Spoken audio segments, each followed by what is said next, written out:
Hi there. We'll be presenting disaggregated RAID storage in modern data centers at ASPLOS this year. In this 90-second talk, we'll give you a brief overview.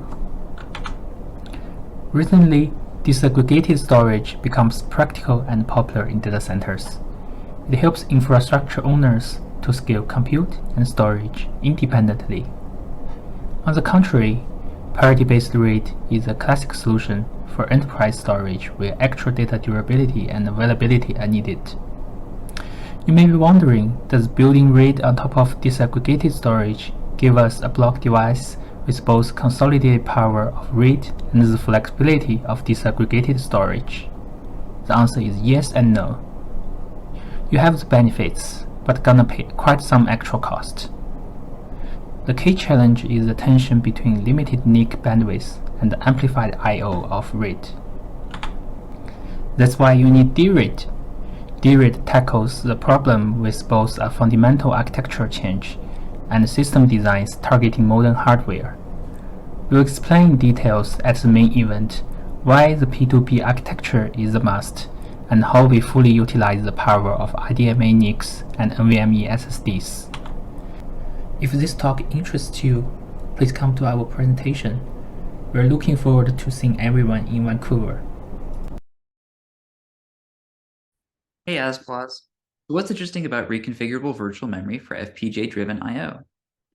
We think FPGAs should use the file system, but why would someone want a file system for reconfigurable fabrics? Well, it enables accelerator-driven I/O, so that application data can be delivered as it's needed, even while FPGA memory is oversubscribed. This can be done at high speed, including saturating the SSD, PCIe, and FPGA DRAM bandwidth available. And it can be accomplished using simple APIs that developers are already familiar with.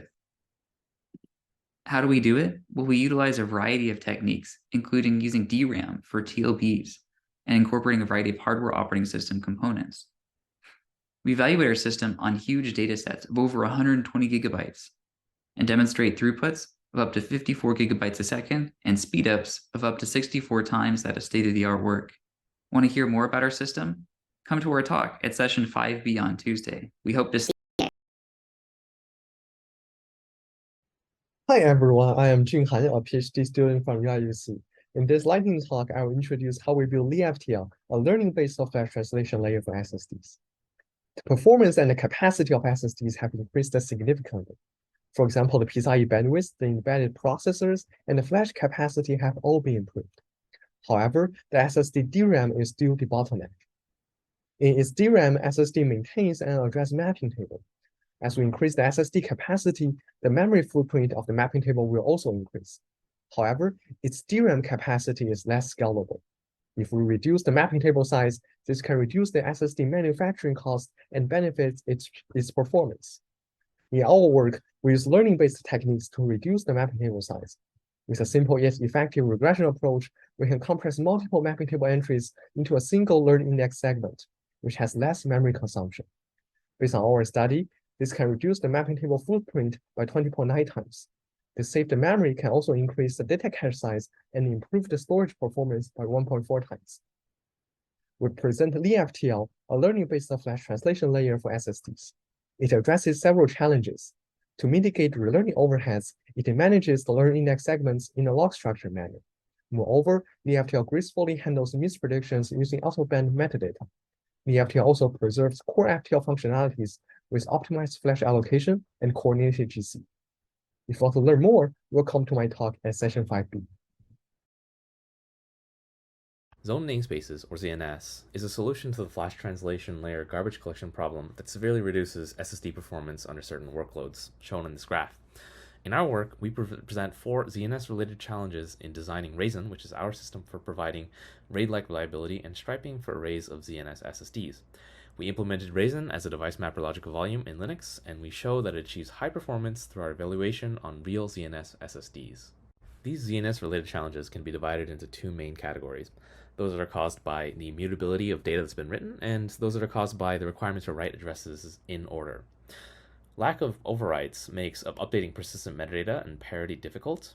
In addition to that, data from torn writes can't be overwritten or deleted, and that creates some difficulties with the address layout of Raisin.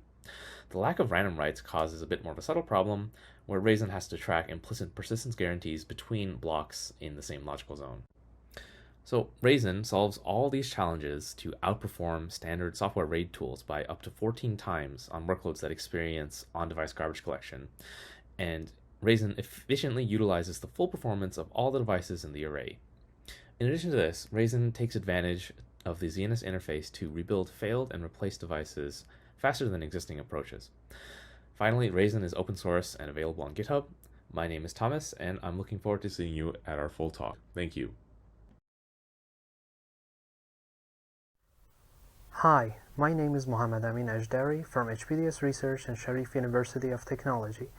In this talk, I will present why and how to re-architect I/O caches for emerging devices.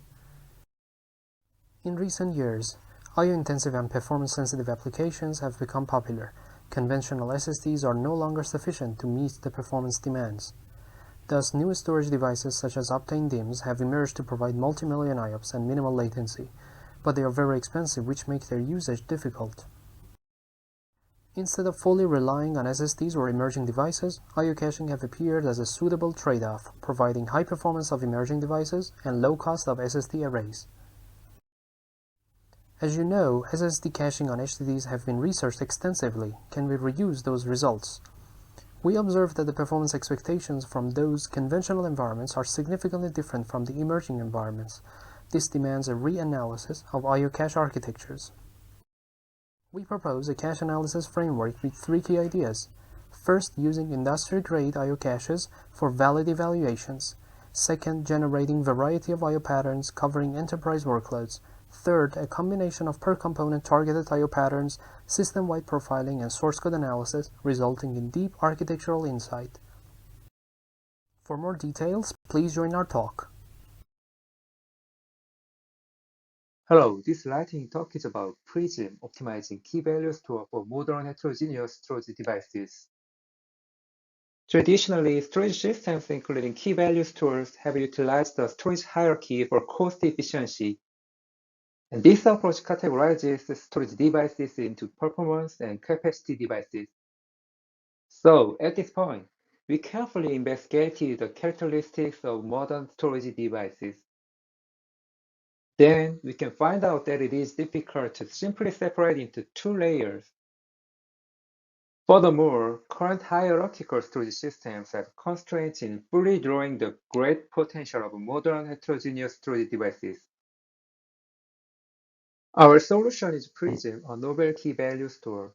Prism has 5 components, and they work synergistically to harness the advantages of each storage device. For handling write requests, Prism first stores data in PWB with very low latency, then migrate the data synchronously to value storage with high bandwidth. For read operations, HSIT enables direct and fast access to any device where data is stored without expensive traversing. Besides, Prism provides cross-media concurrency control and cache consistency protocol. For more details, please come to our talk. Thank you.